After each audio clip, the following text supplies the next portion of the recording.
यस्यास्ते हृदये संवित् तन्नृसिंहमहं भजे।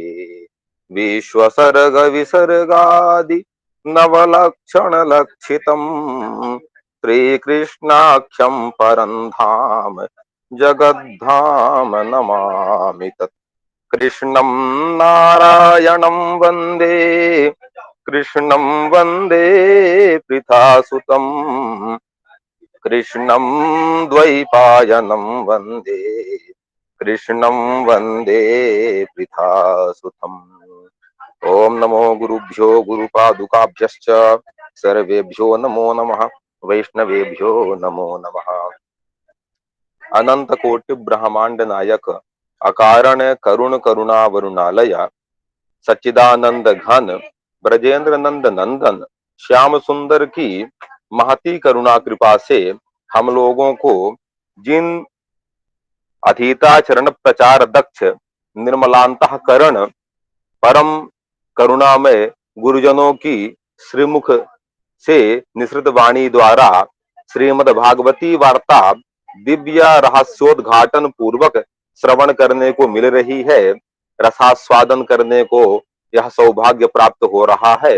ऐसे ऋषि स्वरूप गुरुजनों के श्री चरणों में भूरि भूरि प्रणाम करता हुआ इस कथा सत्र के समायोजक संचालक जिनकी सूझबूझ एवं कुशल संचालन में हम सभी को वाक्य पुष्पोपहार अर्पित करने का अवसर प्राप्त होता है, वाणी को सार्थक करने का अवसर प्राप्त होता है, उन गुरुदेव को दंडवत प्रणाम करते हुए समस्त सुधी जनों, आचार्य जनों एवं वैष्णव जनों, यति जनों, मातृशक्ति को प्रणाम करते हुए पूज्य गुरुदेव के श्रीमुख से कल हम लोगों ने जो कथा श्रवण किया था उस कथा के कुछ पुष्प यहाँ अर्पित करने का प्रयास किया जा रहा है। हम लोगों ने श्रवण किया कि पूज्य गुरुदेव के द्वारा जो यह प्रसंग चल रहा है कि भगवती कृष्णा के निरपराध सुप्त बालकों की नृशंस हत्या कर दिया द्रोणी ने, और उस अश्वत्थामा के द्वारा ऐसा वध जिसकी अत्यंत जिसके कारण कष्ट हो रहा है, अत्यंत व्यथित है हृदय भगवती कृष्णा द्रौपदी का, और उनको सांत्वना देने के लिए जिन्होंने वचन दे दिया है ऐसे अर्जुन कि मैं उसके वध के बाद ही तुम्हारे आंसुओं को पोंछूंगा, और ऐसा वचन दे करके सर्वसमर्थ परमात्मा की शरण जिनको प्राप्त है ऐसे ही वो पार्थ भगवान के सहारे, भगवान की कृपा से उस आतताई को, अपराधी को भी प्राप्त कर लेते हैं, और जब उसको प्राप्त ही कर लेते हैं तो भगवान ने अर्जुन की परीक्षा लिया। इस प्रसंग को हम लोग श्रवण कर रहे थे। प्रतिश्रुतंच भवता पांचाल्यै शृण्वतो मम आहरिष्ये शिरस्तस्य यस्ते मानिनि पुत्रः तदसौ बध्यतां पापो आतताप्यात्मबन्धुः भरतुश्च विप्रियं वीर कृतवान कुलपांसनः। भगवान मधुसूदन कहते हैं प्रतिश्रुतंच भवता, आपके द्वारा, तुम्हारे द्वारा भगवती कृष्णा को वचन दिया जा चुका है कि आह ऋष्य शिरस्तस्य, उस अपराधी का सिर मैं तुरंत काट कर लाता हूं। हे मानिनी, हे मानवती, तुम्हारा जो पुत्र रहा है, पुत्र की हत्या करने वाला है, ऐसे का सिर लाकर मैं तुम्हारे चरणों में उपस्थित करता हूं। तो तद सौबध्यताम पापो, तो हे वीर वह पाप सामने प्रस्तुत हो गया है, अत्यंत पापी वह अश्वत्थामा प्रस्तुत है। असौबध्यताम, इसका वध कर दीजिए। आतताप्यात्म बंधुआ, यह अत्यंत आतताई है, आत्म बंधुआ है, क्योंकि शिष्यम पुत्रम समाचरित, गुरु पुत्र भी भाई के ही समान होते हैं, गुरु भाई ऐसा कहा जाता है। अतः एक ही परिवार के हैं, इस दृष्टि से इसने जो हत्या किया है तो माने आत्म बंधुओं की हत्या किया है, पारिवारिक जनों की हत्या किया है। और भरतुश्च विप्रियम वीर, इसने अपने स्वामी का भी भला नहीं किया, दुर्योधन को भी तो बड़ा कष्ट हुआ इसके इस कर्तव्य से। ऐसे इस कुलपांसन कुलांगार का तुम वध कर दो। एवं परीक्षता धर्मम पार्थः कृष्णेन चोदितः नैच्छद्धन्तुं गुरुसुतं यद्यप्यात्महनं महान। इस तरह से भगवान मधुसूदन ने पार्थ की परीक्षा लेने का पूरा प्रयत्न किया कि पार्थ की क्या स्थिति है। गोस्वामी जी ने बड़े सरल शब्दों में इस शास्त्र के गर्भित नीति को उन्होंने प्रतिपादित कर दिया है कि धीरज धर्म मित्र नारी आपद काल परखिए चारी। मानो भगवान मधुसूदन कह रहे हैं कि हे पार्थ, मैं वही हूं जिसने आदि में, सृष्टि के आदि में लोक पितामह को दिव्य ब्रह्म ज्ञान चतुश्लोकी भागवतम प्रदान किया और परम ज्ञान स्वरूप जो भगवत स्वरूप ही ज्ञान है उस वेद का जिन्होंने विधान किया और ब्रह्मा जी में शक्तिपात कर दिया, ऐसा मैं वही, और मैं वही व्यास के रूप में महाभारत और भागवतम जैसे महान ग्रंथों को रचा, और मैं वही कृष्णम नारायणम वंदे, कृष्णम वंदे ब्रजप्रियम, कृष्णम द्वैपायनम वंदे, कृष्णम वंदे प्रथासुतम।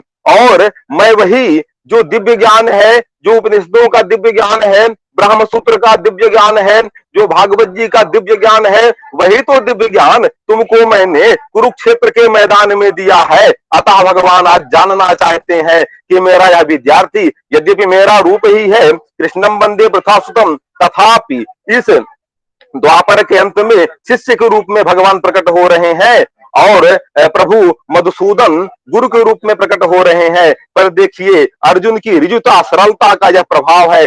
जब व्यक्ति सरल हो जाता है, निर्मल अंतःकरण वाला हो जाता है, साधु चेतस हो जाता है, तब भगवान उसको सारथी के रूप में प्राप्त होते हैं। आज भगवान अर्जुन की सरलता के कारण, निर्मल अंतःकरण के कारण सारथी के रूप में प्राप्त हुए हैं और अर्जुन को ऐसा उस समय माने ऐसा बल भी प्राप्त है, ऐसी सामर्थ्य भी उसके पास है कि चाहे तो एक क्षण में वध कर दे। आतताई उस अश्वत्थामा को वचन भी दिया है भगवती कृष्णा को अर्जुन ने, और सामर्थ्य भी है, पकड़ भी लाए हैं।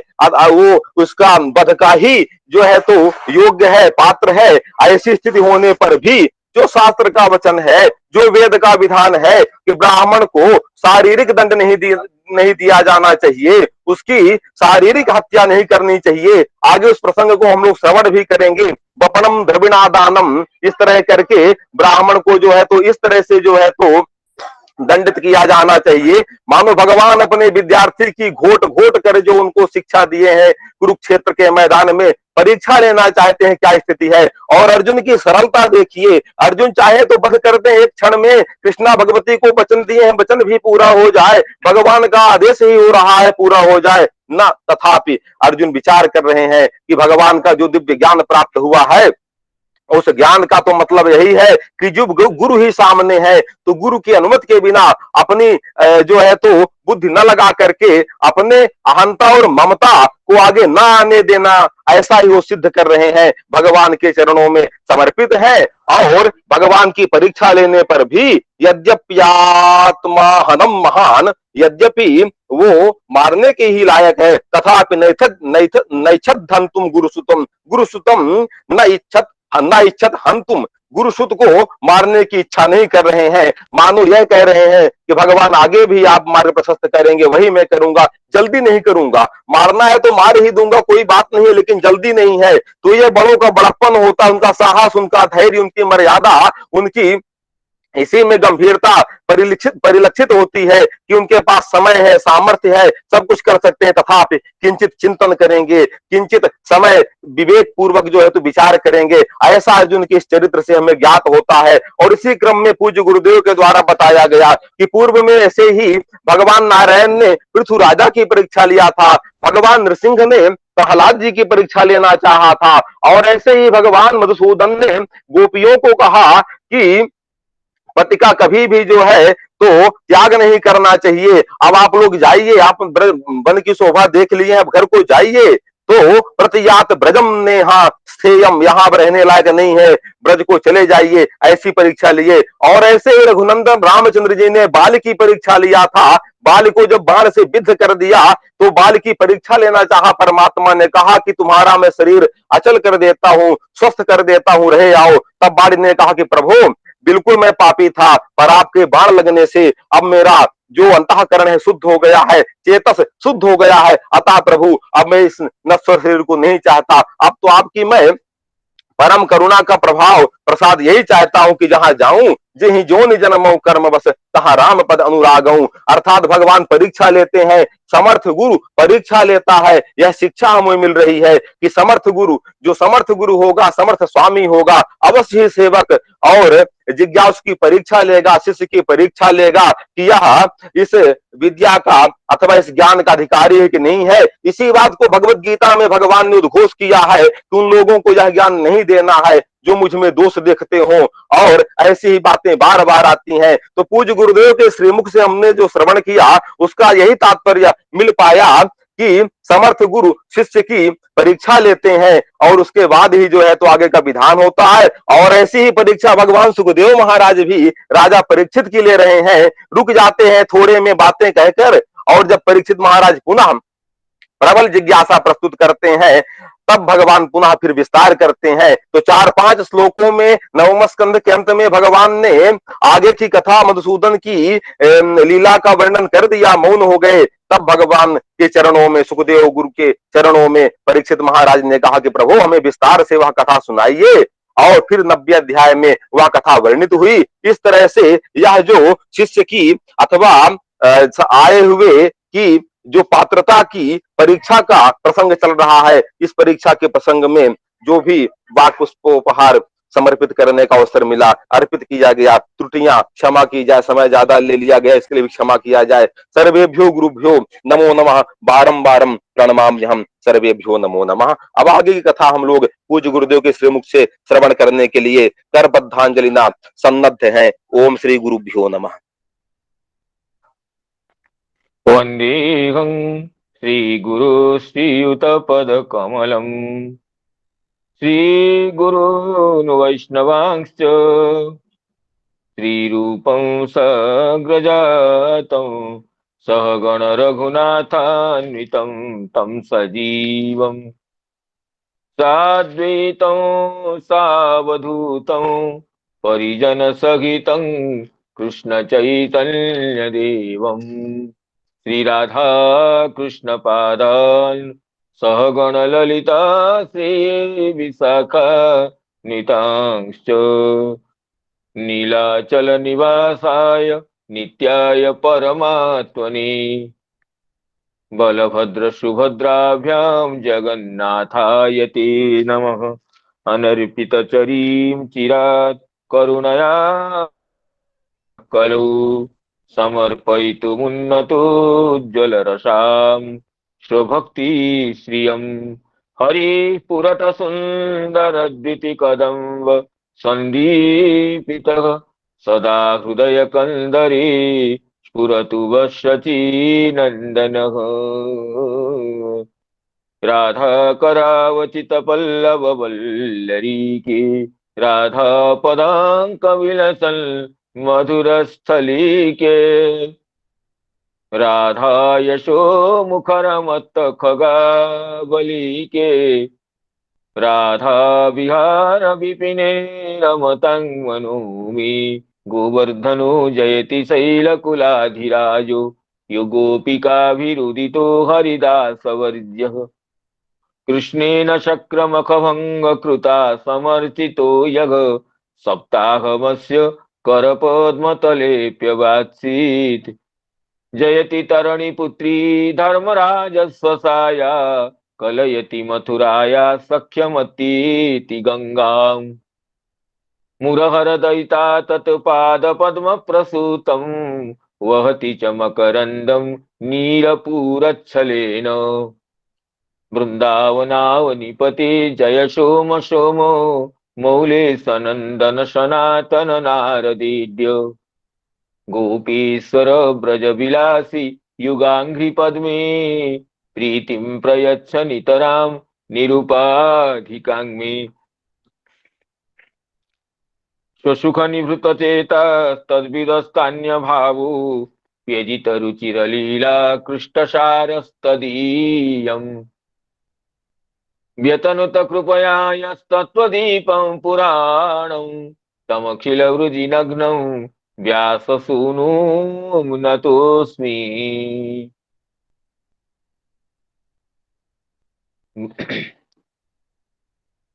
नारायणं नमस्कृत्य नरं चैव नरोत्तमं देवीं सरस्वतीं व्यासं ततो जयमुदीरयेत्।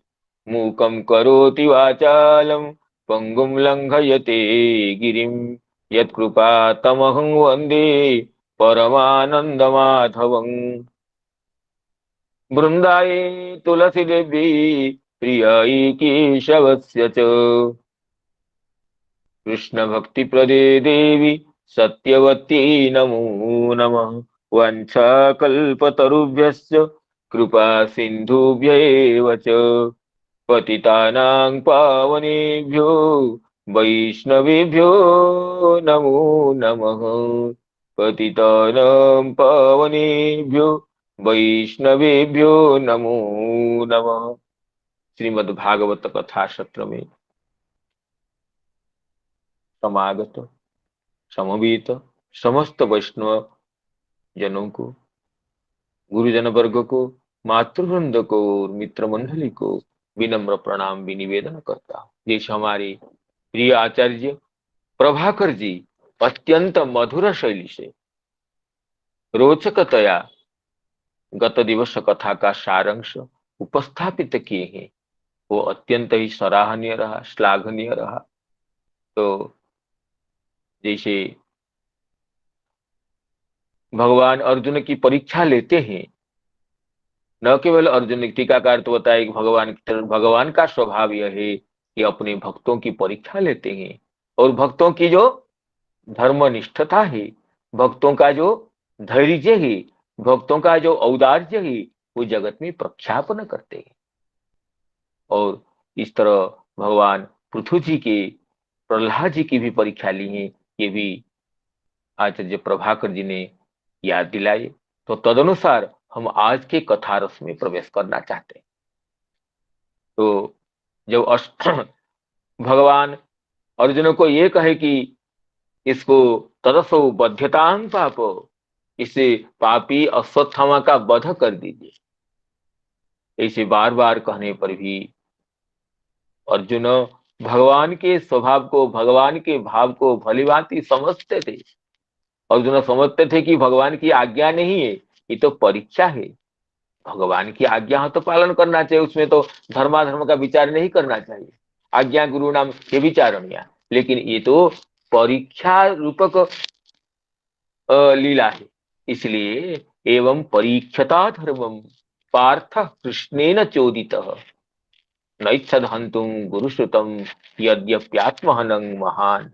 अर्जुन महान थे, इस तरह बारंबार भगवान परीक्षा लेते हुए अश्वत्थामा का वध करने के लिए प्रेरित करते हैं, फिर भी नैच्छद हंतुम, हत्या करने की इच्छा भी नहीं की। करने की बात तो दूर है, क्यों ना गुरुश्रुतम, गुरुपुत्र है, गुरुवद गुरुपुत्रे वर्तितव्यम, ये भारतीय आध्यात्मिकता का, भारतीय संस्कृति का ये विमल सिद्धांत है, निर्मल विचार है। गुरुजनों के प्रति अखंड भक्तिभाव का ये परिष्करण है। इसी मार्ग में रहने पर ही शिष्य का ज्ञान दृढ़ होता है। शिष्य की गुरु चरण में जितनी भक्ति होती है, जितनी स्वाभाविक अनुरक्ति होती है, और उस अनुरक्ति का पारिपार्श्विक प्रकाश भी होता है, वही भक्ति शिष्य की ज्ञान निष्ठा को, शिष्य की जो आंतरिक स्थिति को दृढ़ बनाती है। इसलिए नैच्छदहंतुम गुरुश्रुतम।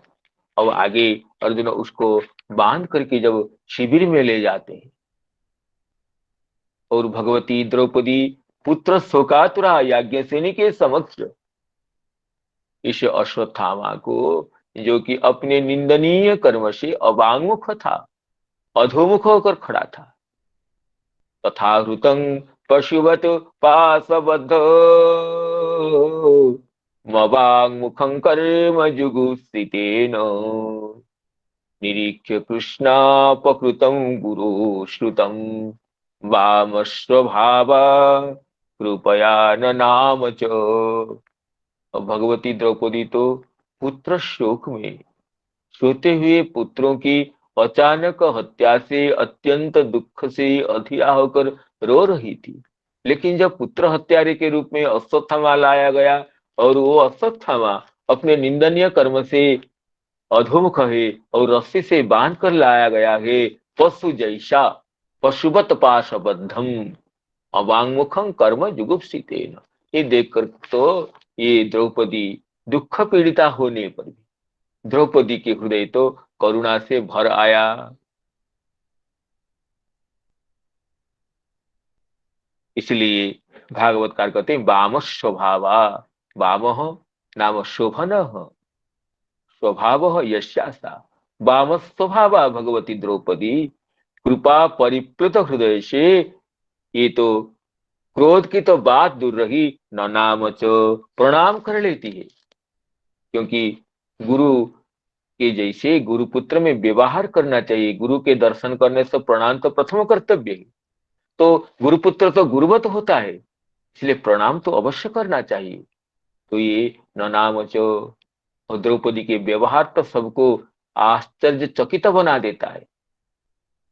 अपनी पुत्रघाती को सामने देखकर भला कोई इसको प्रणाम करे, और गुरु बद गुरुपुत्रे वर्तितव्यं इस मर्यादा को पुरस्कार करते हुए आगे रखते हुए कोई उस पर अत्यंत पूज्य व्यवहार करे, पुत्रघाती पर भी गुरुपुत्र भाव का कोई प्रत्याहार न करे, इसी विरल भावना तो सबको आश्चर्यचकित कर देती है।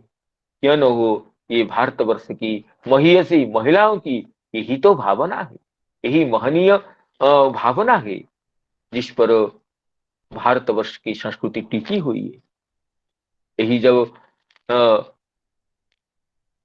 बालक ध्रुव जब अपनी सौतेली माता ये सुरुचि की बागबान से विद्ध होकर दंडहत सर्प जैसे रोते रोते आकर अपनी माँ सुनीति को ये बताते हैं कि, और सुनीति को बोल तो नहीं पाते, इतने घायल हुए हैं, लेकिन निशम्य तत्पौर मुखा नितांतम, अब पुरजनों के मुख से माता सुरुचि का जो ये असद व्यवहार, जो ध्रुव को अपमानित करना, अगर तुम राज सिंहासन पर बैठना चाहते हो तो मेरे गर्भ में जन्म ले लो, भगवान की आराधना करके मेरे पुत्र बनो, तब सिंहासन पर बैठ सकते हो, नहीं तो तुम्हें इस सिंहासन पर बैठने का अधिकार नहीं है। ध्रुव जी थोड़े बैठना चाहते हैं सिंहासन पर, ध्रुव जी तो पिता को देख करके पिता की गोद में उत्तम बैठा है, अपने भाई बैठा है, तो उससे ये स्नेह प्राप्त करने के लिए पितृ स्नेह की लालसा से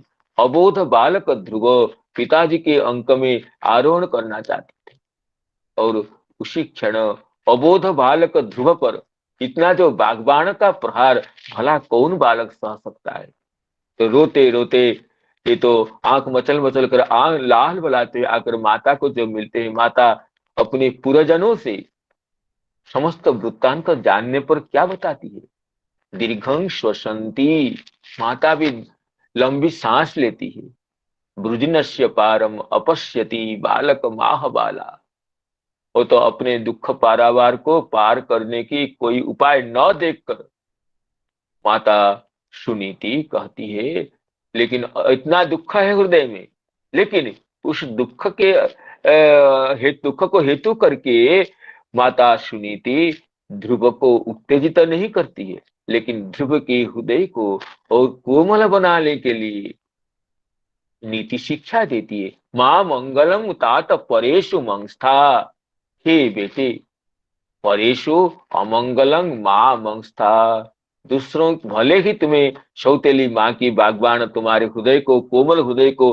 बिध डाला है, लेकिन परेशु अमंगलम मां मंस्था, किसी भी स्थिति में दूसरों की अमंगल कामना नहीं करना चाहिए। देखिए कितना बड़ा मंत्र देते हैं माता ध्रुव जी को, बालक ध्रुव को, जो मंत्र ही उनके सारे जीवन के पाथेय बना। इससे उनके भगवान के नारद जी जैसे गुरु मिले, भगवान का दर्शन हुआ। अगर वहां तो सुनीति माता तो ध्रुव को उनके क्रोध को, दुख को बढ़ाने वाली बात भी कह सकती थी। तुम बड़े होकर के इसकी अवश्य बदला लेना चाहिए। ऐसी माँ का तो मार डालना चाहिए। ऐसी माँ तो माँ नहीं होती है जो अपने बेटे के ऐसे उलाहना बेटे को ऐसे अपमानित करती है। इसे पिता का क्या महत्व है? माँ के जो अपमान को देखकर पिता ने कुछ बोला नहीं तुम्हें? तुम जल्दी ही इसका प्रतिकार करना, ऐसे कुछ तो माँ कह सकती थी, लेकिन एक शब्द नहीं कहती। यदि माँ मंगलम तात परेशु मंस्था, तात वो दूसरों की अमंगल कामना कभी भी नहीं करना चाहिए। क्यों? भूम खदस्तक, दूसरों के लिए जो अमंगल कामना करता है, उस दूसरों के लिए जो अमंगल का मार्ग तैयार कर बनाता है, उस मार्ग पर उसे खुद को चलना पड़ता है। घूमते जनो यत पर दुखदस्त, जहां पर दुखद, दूसरों को जो दुख हम देते हैं वो दुख तो कालानुसार हमें ही लौट कर मिलता है। आकाश पर हम धूलि निक्षेप करते हैं तो वो धूलि तो हमारे ऊपर आती है।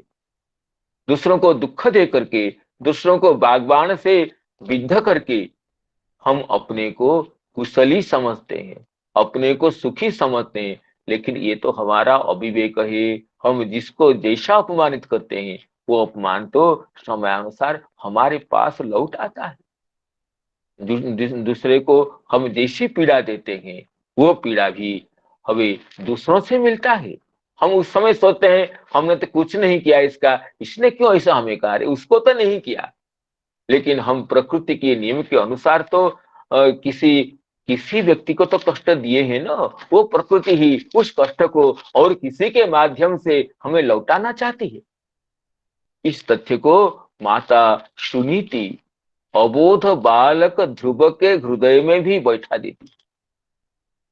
दीर्घं स्वसंती वृजिनस्य पार मपश्यति बालक माह बाला, मां मंगलम तात परे सुमंस्था, भुंक्ति जनो यत् पर दुखदस्त। और आगे माँ कहती देखो, अगर माँ तुम्हारी चाहे वो राग से द्वेष से कुछ भी हो, सत्यम सुरुच्या विहितम, वो तो सत्य बात कही है। तुलसी माता ने कही है कि भगवान के, अगर तुम राज्य सिंहासन पर आरूढ़ होना चाहते हो तो भगवान की आराधना करो। आराध आराधयाधोक्षज पाद पंकजं जदिच्छसे ध्यासनम उत्तमो यथा। तो माता सुरुचि तो सत्य कही है। बेटा ध्रुव, अगर किसी को भी कोई उन्नति मिली है जीवन में, सचमुच उन्नति मिली है, तो भगवान की अनुकंपा, गुरुजनों का आशीर्वाद, विद्वत जनों की उस पर निरीक्षण वही तो हेतु होता है।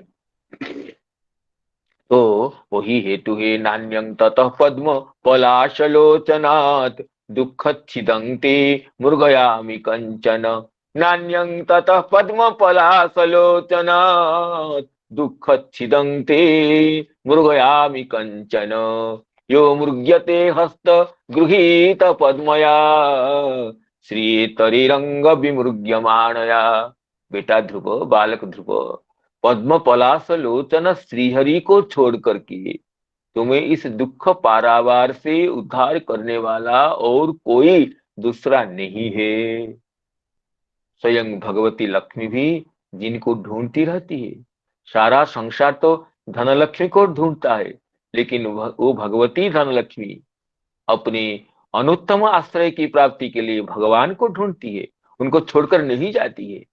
इसलिए वो तो सत्य बात कही है माता ने, चाहे रोष में कही हो, चाहे तुम्हें अच्छा नहीं लगा हो, लेकिन उनकी वाणी में तो यथार्थता थी ना।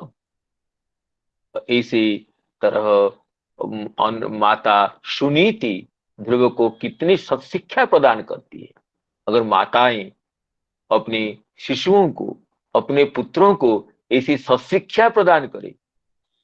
दूसरों को अपमानित न करना, गुरुजनों की सेवा से, गुरुजनों की अनुकंपा से, उनकी उनके आशीर्वाद से ही जीवन धन्य होता है, ये बताना और भगवान की भक्ति के लिए अभिप्रेरित करना। ये अगर माताएं सचमुच ढंग से राग द्वेष को छोड़कर करें तो समाज के जो नव तरुण वर्ग वो प्रशिक्षित हो जाए, सुशिक्षित हो जाए, उदार चेता हो जाए, इसमें क्या संदेह है। तो इसी तत्व को आगे रखते ही भगवती द्रौपदी कहती है कि उवाच चासह नित्यस्य बंधना नयनं सति मुच्यता मुच्यता मेष ब्राह्मणो नितराम गुरु। मारने की और कटुवचन करने की बात तो दूर है, इनके बंधन को देख करके उनको सहन नहीं हुआ। उवाच चासहन त्यस्य बंधना नयनं सती। सती द्रौपदी गुरुपुत्र का बंधन करके इस तरह अपमानित करते हुए लाया जाना तो सहन कर नहीं पाई और तुरंत प्रणाम करने के बाद तुरंत बोल पड़ी, मुच्यतां मुच्यताम एष ब्राह्मणो नितराम गुरु। खोल दीजिए इनका बंधन तो खोल दीजिए, ब्राह्मणो नितराम गुरु। ऐसे ये तो वर्ण में ब्राह्मण है, ब्राह्मण तो संपूर्ण प्रजा का गुरु होता है, जो सबके लिए आध्यात्मिक उपदेश प्रदान करके ज्ञान नेत्र का उन्मीलन करता है। वो ब्राह्मण तो सबका गुरु होता है। इसलिए मुच्यताम मुच्यताम, छोड़ दो इन्हें, छोड़ दो, ये ब्राह्मण है, हम लोगों के अत्यंत परिपूजनीय है, छोड़ दीजिए। और क्या कहते हैं, सरहस्यो धनुर्वेदः सविसर्गोपसंयमः। सरहस्यो धनुर्वेदः सविसर्गोपसंयमः। अस्त्रग्रामश्च भवता शिक्षितो यदनुग्रहात्। अस्त्रग्रामश्च भवता शिक्षितो यदनुग्रहात्। जिनकी कृपा से आपने रहस्य के साथ सारे धनुर्वेद और सारे धनुर्वेद के प्रयोग और उपसंहार के साथ, अर्थात तो प्रयोग करना और लौटाना, प्रयोग और उपसंहार के साथ संपूर्ण शस्त्रास्त्रों का ज्ञान प्राप्त किया। जिन गुरुदेव ने अपने पुत्र तक को ब्रह्मास्त्र के उपसंहार विधि को नहीं बताया, उन गुरुदेव ने तुम्हें तो उपसंहार के साथ ब्रह्मास्त्र का प्रयोग करना बताया। सही आती है, सरहस्य धनुर्वेद सभी सर्गोपसंयम, विसर्ग और उपसंयम, प्रयोग करना और उपसंजित करना, प्रत्याहार करना, दोनों ही आपको बताया। और अस्त्रग्रामश्च, अस्त्राणाम ग्राम समूह जदनुग्रहात् शिक्षित, जिसके अनुग्रह से संपूर्ण शस्त्रों का ज्ञान प्राप्त किया, वे आचार्य द्रोण ही के रूप में आपके सामने खड़े हैं। शयेश भगवान द्रोण प्रजा रूपेण वर्तते। वही भगवान द्रोण, आत्मा वही पुत्र नावासी न्याय से, आत्मा वही जायते पुत्र इस वचन से, ये द्रोणाचार्य अभी नहीं है, युद्ध में वीरगति को प्राप्त हुए हैं, फिर भी पुत्र के रूप में। आवाज नहीं आ रही है क्या? आवाज नहीं आ रही है क्या? आ रही है गुरुजी, आ रही है। अच्छा, आ रहे हैं, प्रणाम। हाँ, तो यही कह रहे हैं कि वही द्रोणाचार्य प्रजा रूपेण वर्तते। भगवान द्रोणाचार्य ही, गुरु द्रोणाचार्य ही संतान के रूप में, पुत्र के रूप में हमारे सामने खड़े हैं। ये मत सोचे गुरु जी नहीं है, गुरु तो है। तो इसलिए तस्यात् मनोर्धम पत्न्यास्ते नान्योगाद वीरसु कृपी। वो क्योंकि उनके जो अर्धांगिनी, ये जो अर्धोवा एस आत्मनो जत पत्नी इति श्रुति कहती है। अर्धोवा एस आत्मनो जत पत्नी, पत्नी पति का तो अर्धभाग होता है। इसलिए अभी द्रोणाचार्य भले ही न हो, उनके अर्ध शरीर रूपा भगवती कृपी अश्वत्थामा की जननी तो है ही, क्योंकि उन्होंने नान्योगात बीरसु कृपी, ये द्रोणाचार्य के दिवंगत होने के बाद कृपी उनका अनुगमन नहीं की, सीता में प्रज्वलित नहीं हुई, क्योंकि बीरसु वीर पुत्र के प्रसवकारिणी है, पुत्र की प्रसवकारिणी है, इसलिए अनुगमन नहीं की, क्योंकि वो अभी पुत्र के रूप में जीवित है, पुत्र के रूप में पति ही जीवित रहते हैं। इसलिए जो पुत्रवती ब्राह्मणी के लिए पति के चिताग्नि में प्रज्वलित होना जो शास्त्र का विधान था पहले का, उसमें विकल्प था कि पुत्रवती ब्राह्मणी पति के परलोक गमन के बाद उनको अनुगमन कर सकती है, नहीं भी कर सकती है, क्योंकि पुत्र के रक्षणावेक्षण का दायित्व तो है ही, और पुत्र के रूप में पति एक रूप में रहते भी है। इसलिए वो नान्योगात वीरशु कृपी, वीर प्रसविनी कृपी, अश्वत्थामा की जननी, इनका नाम कृपी। आप महाराज जी उसको फिर लेफ्ट होकर के फिर ज्वाइन कीजिए तो आवाज आ जाएगी। कोई आपकी नेट में कोई नहीं, और सभी लोग सुन रहे हैं ना, आपको जो आवाज नहीं आ रही है आप लेफ्ट होकर के फिर ज्वाइन कीजिए तो आवाज आ सकती है। आपके कोई इंटरनेट में ही कोई गड़बड़ी है, समस्या है।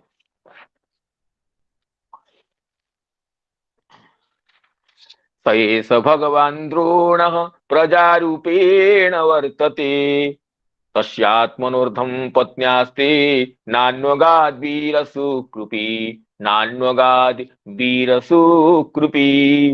देखिए इसमें श्रीधर स्वामी पाद क्या कह रहे हैं, कहते हैं ननाम चोवाच इति चकाराभ्यां संभ्रम सूचित, ननाम चोवाच, ननाम और उवाच च, ननाम च पहले है और उवाच चासहन्त्य दो चकार से संभ्रम, अर्थात अत्यंत संभ्रम से, भक्तिपूर्ण हृदय से, भक्तिपूर्ण हृदय के आवेग को सूचित करने के लिए यहाँ दो चकार प्रयोग है। बंधनेन आनयनम असहमाना, बंधन से आनयन को असहंति का अर्थ है असहमाना। तो सरहस्य गोप्य मंत्र सहित, ये तो मंत्र विद्या से ही अस्त्र का प्रयोग था। गुरुजी ने आपको रहस्य के साथ अर्थात गोपनीय मंत्र उपदेश के साथ आपको अस्त्र ज्ञान को सिखाया। विसर्ग अस्त्र प्रयोग, उपसंयम उपसंहार, ताभ्यां सहित अस्त्र समूहश्च, सविसर्गोपसंयम, विसर्ग विसर्गश्च उपसंयमश्च विसर्गोपसंयमो, विसर्गोपसंयमाभ्याम सह सविसर्गोपसंयमः कः अस्त्रग्रामः। अस्त्राणां जो समूह, संपूर्ण अस्त्र समूह को प्रयोग करने की विधि और प्रत्याहार करने की विधि, दोनों विधियों के साथ आपको शिक्षा दी। सरहस्यो धनुर्वेदः सविसर्गोपसंयमः, अस्त्रग्रामश्च भवता शिक्षितो यदनुग्रहात्, किंच तस्य द्रोणस्य आत्मा देहः तस्या अर्धम कृपी आस्ते। और भगवत द्रोणाचार्य भले ही अभी साक्षात रूप से वर्तमान न हो, उनके अर्धभाग द्रोण से आत्मा देह, कहते हैं तस्य आत्मनः नाम शरीरस्य अर्धम कृपी वर्तते आस्ते। क्यों ना, अर्धत्व हेतु पत्नी, पत्नी होने से ये द्रोणाचार्य ही अपने आधे शरीर से वर्तमान है। अर्धो वा एष आत्मनो यत् पत्नी इति श्रुते, श्रुति कहती है शरीर का अर्धभाग पत्नी होती है। जायापति अग्नि आदधीयाताम, ये भी श्रुति का वचन है। जायापति दोनों मिलकर के ये अग्नि आदधीयाताम नाम अग्न्याधानम कुर्बीयाताम, जायापति दोनों मिलकर के यज्ञ अग्नि के आधान करे। आधियाताम आधानम कुर्बीयाताम, ये आधान करना चाहिए, गर्भाधान संस्कार करना चाहिए, अग्नि का आधान करना चाहिए। इस तरह एक कारकत्व मंत्राज्ञाधाने कर्तृत्व कस्य अवगमा दर्शनात्। हाँ, तो अज्ञाधान का एक कारकत्व अत्र अज्ञाधाने कर्तृत्वम तस्य अवगमा दर्शनार्थ। वंशीधराचार्य जी कहते हैं आदधियाताम, इसमें अर्थ है कि अज्ञाधानम कुर्बिताम, आधान तो एक कारकत्वम, अत्र अज्ञाधाने कर्तृत्वम, दोनों को कर्ता बताया गया है।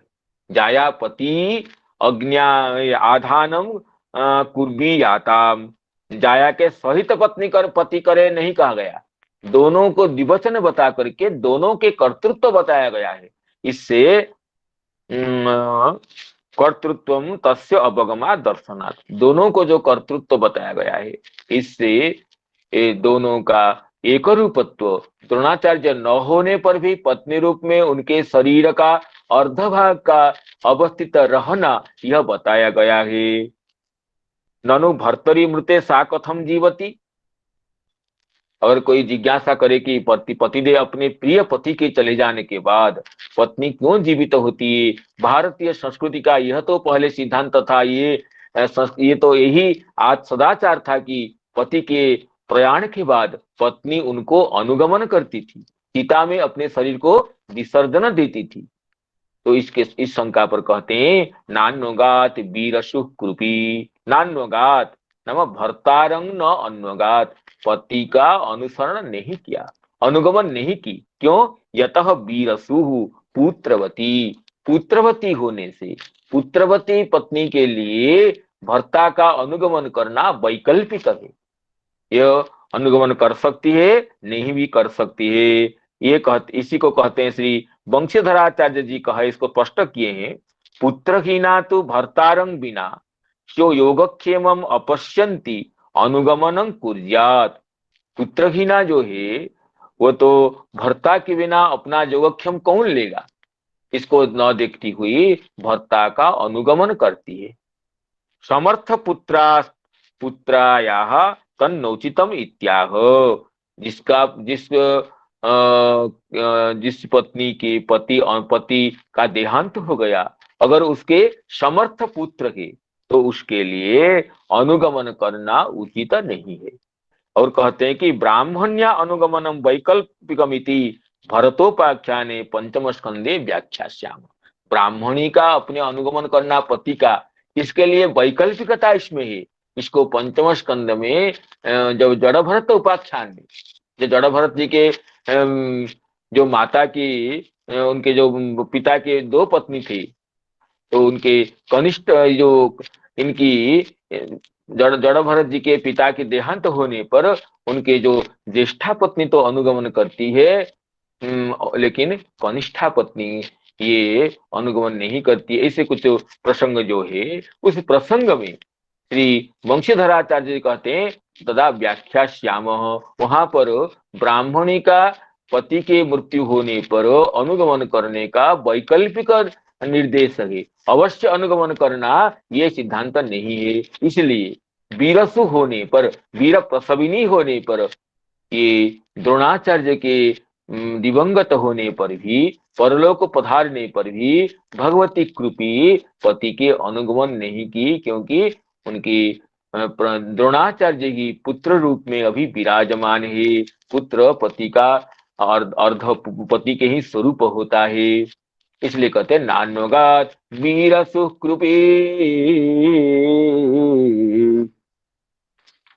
इसमें श्री चक्रवर्ती पाद क्या कहते हैं देखते हैं। चक्रवर्ती पाद कहते हैं कि सरहस्य गोप्य मंत्र सहित विसर्ग उपसंहाराभ्यां सहित, यदि ब्रह्मास्त्रस्य विसर्ग संजमौ एतत् पितुः सकाशात् न अज्ञास्य तदा कथमिमं बद्ध्वा त्वम् आनेस्यः इति अकृतज्ञता ध्वनिता। अगर गुरुजी आपको ब्रह्मास्त्र के प्रयोग करना और ब्रह्मास्त्र के उपसंहार करना, इन दोनों विधियों को आपको न बताते होते, न बताए होते, तो आज आप कैसे इनको बांध कर ला सकते थे। आपको गुरुजी ने ब्रह्मास्त्र का प्रयोग उपसंहार दोनों विधि बताई है, गुरुजी ने बताई है, इसलिए तो आप अभी इसको बांध कर ले आए हैं।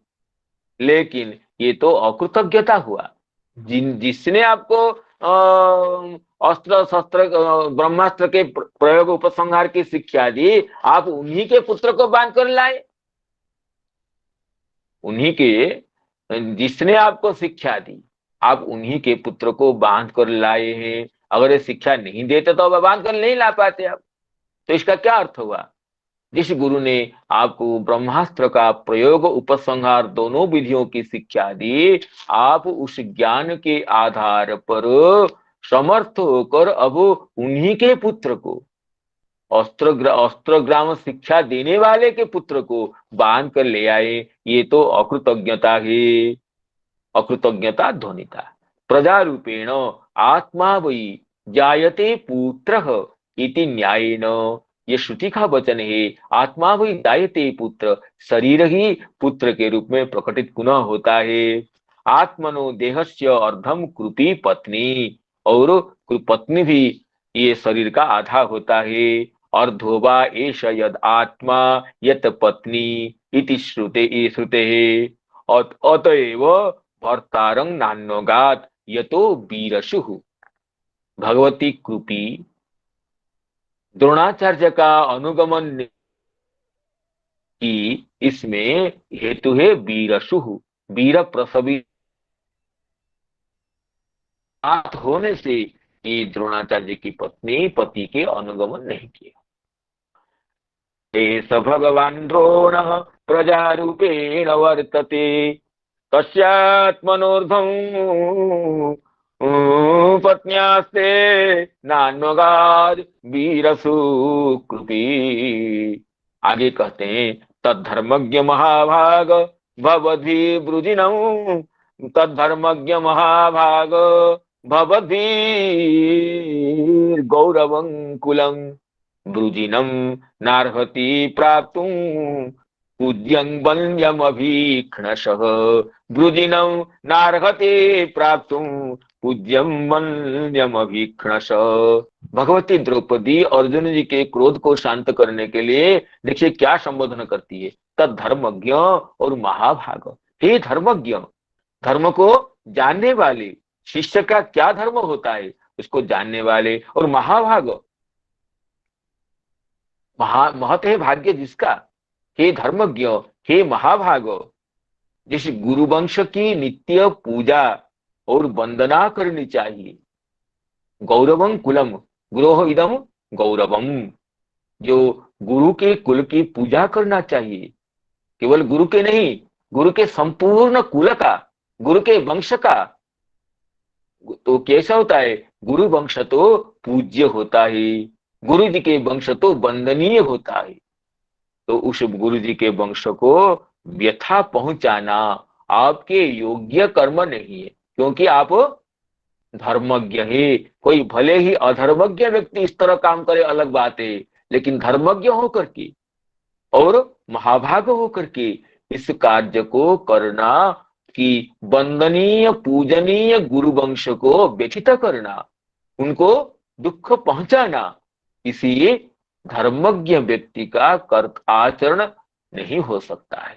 इस तरह धर्मज्ञ और महाभाग दो महनीय संबोधन करती हुई भगवती द्रौपदी अर्जुन जी के अपने पति के क्रोध को शांत करना चाहती है। तद्धर्मज्ञ महाभाग भवद्भिर्गौरवं कुलं ब्रुजिनं नार्हति प्राप्तुं पूज्यं वन्द्यमभीक्ष्णशः। पूज्यं वन्द्यमभीक्ष्णशः। इसमें श्री श्रीधर स्वामी पाद कहते हैं तस्माद गौरवम गुरोह कुलम, गुरोह इदम इति गौरवम, गुरु जी के कुल को गौरवम, गौरवं कुलम नाम गुरु जी के संबंधी जो कुल है।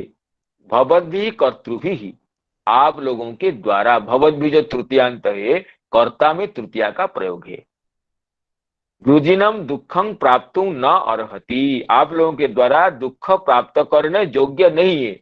कौन योग्य नहीं है? ना कुल, गुरु जी के कुल आप लोगों के द्वारा, आप जैसे धर्मज्ञ शिष्यों के द्वारा, महाभाग के द्वारा गुरु का कुल दुख प्राप्ति के योग्य नहीं है। किंतु पूज्यं वंद्यम, न केवलं एकवारम अभीक्ष्णशः, पुनः पुनः नित्य प्रति गुरु वंश की वंदना करना चाहिए, पूजन करना चाहिए।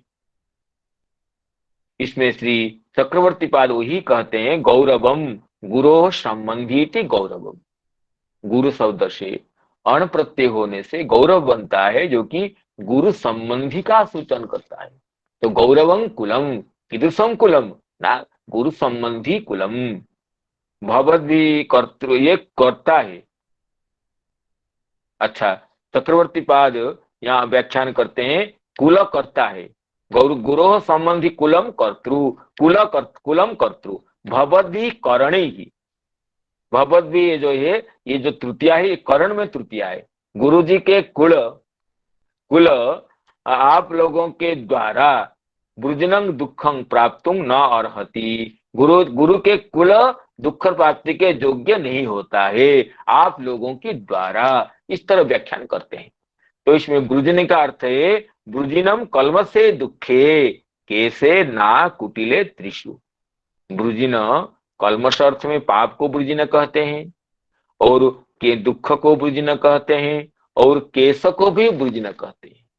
वर्जयंती इति वृजिनम व वृज्यते इति वृजिनम, जिसको वर्जना करते हैं, जिसको लोग नहीं चाहते हैं, ये पाप भी वर्जनीय होता है, दुख भी वर्जनीय होता है, और केश भी वर्जनीय होता है।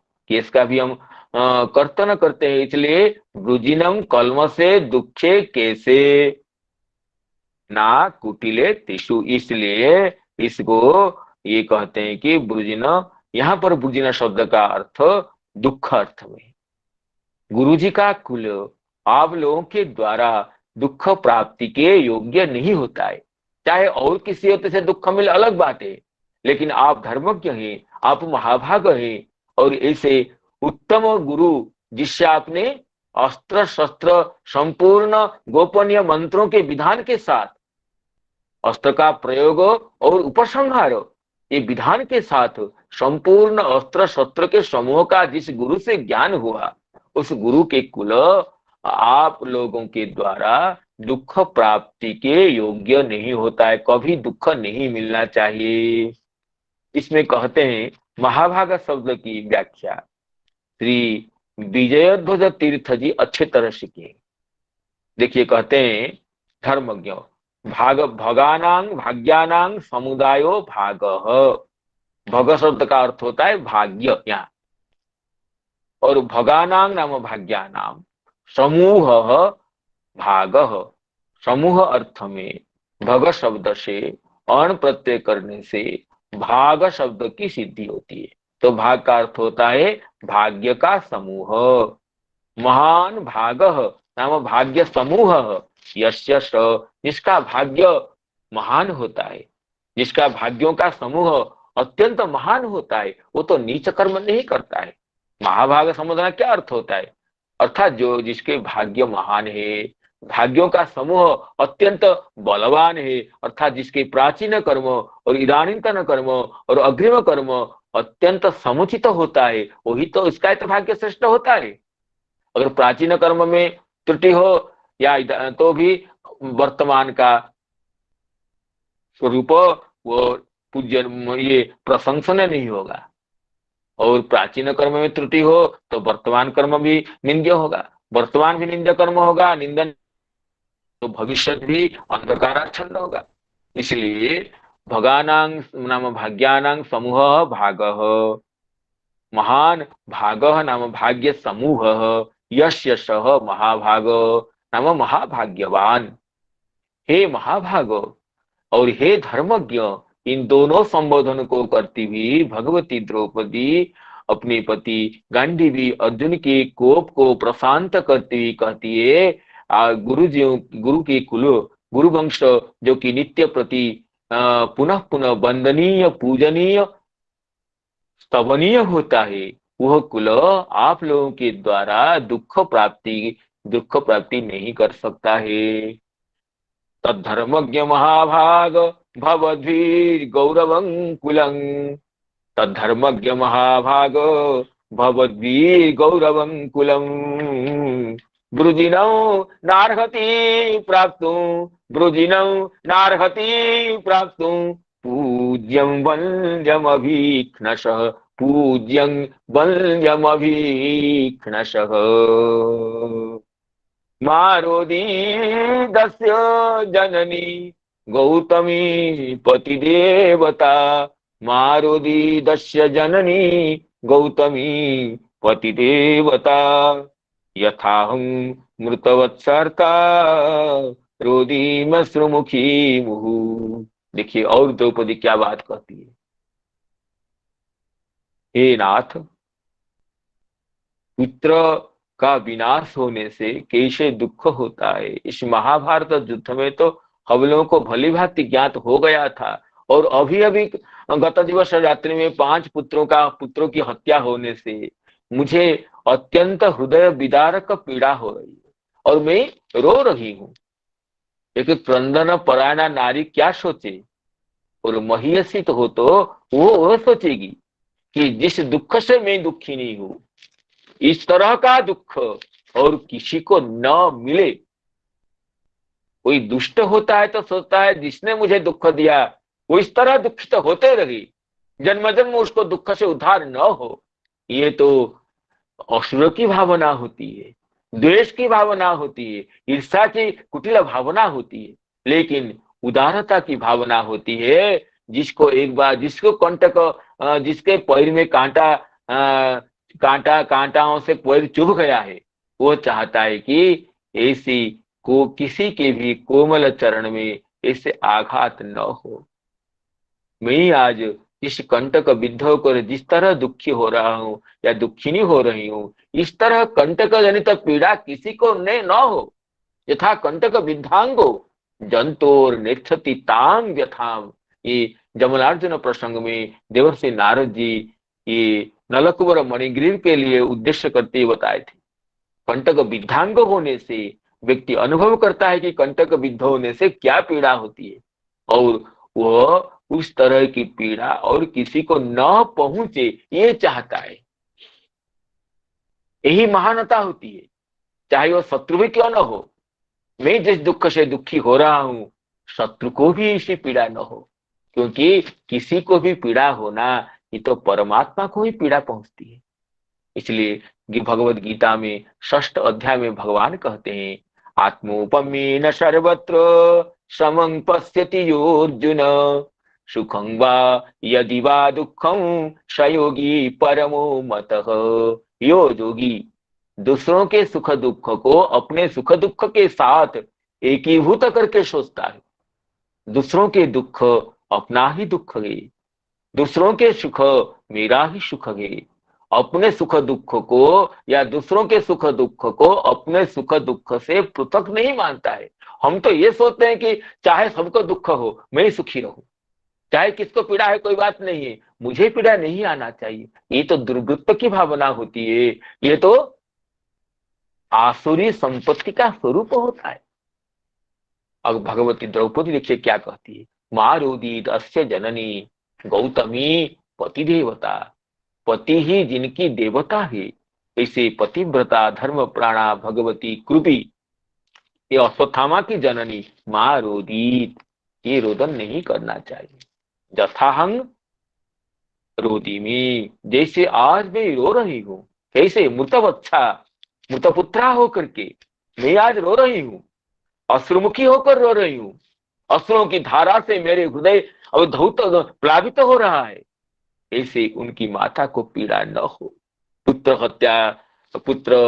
हत्या होने से, पुत्र की मृत्यु होने से क्या पीड़ा होती है, मैं तो इसको पग पग पर क्षण क्षण पर समझ रही हूँ। ऐसी पीड़ा इनकी माता को न पहुंचे।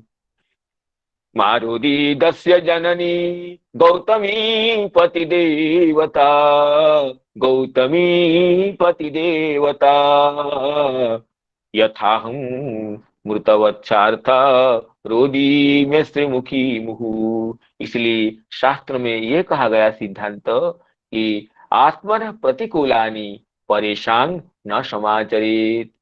हमें जिससे प्रतिकूलता होती है, हमें जिससे पीड़ा पहुंचती है, इस तरह दूसरों के लिए कभी नहीं करना चाहिए। अगर हमें कठोर वचन सुनने से पीड़ा लगती है तो दूसरों को कभी कठोर वचन नहीं बोलना चाहिए, क्योंकि आत्मा तो एक होती है। हमें पीड़ा होती है जिससे, उस तरह का व्यवहार, उस तरह का साधन, उस तरह का विधान दूसरों के लिए सोचना नहीं चाहिए। यही तो महत्ता है, यही उदारता है, यही महानता है, यही धर्म प्राणता है। आत्मन प्रतिकूलानी परेशान न समाचरित। अपने लिए जो प्रतिकूल होता है, दूसरे के लिए वो नहीं करना चाहिए। हरे कृष्ण कृष्ण कृष्ण हरे हरे, हरे राम राम राम राम हरे